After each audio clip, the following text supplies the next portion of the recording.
Diminish and Ascend is a welded aluminum stairway sculpture by David McCracken. It is permanently installed in the Christchurch Botanic Gardens in New Zealand. The sculpture is an optical illusion.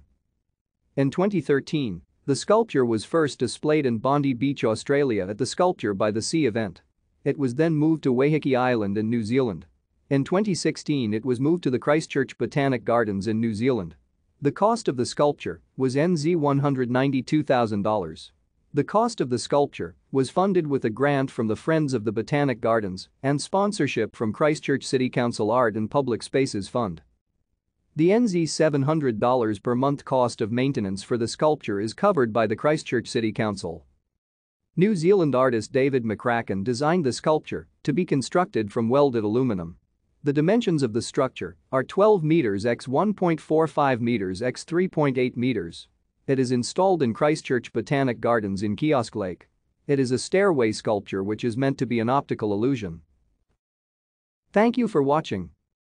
Like and subscribe if you would like to view more of our videos. Have a nice day.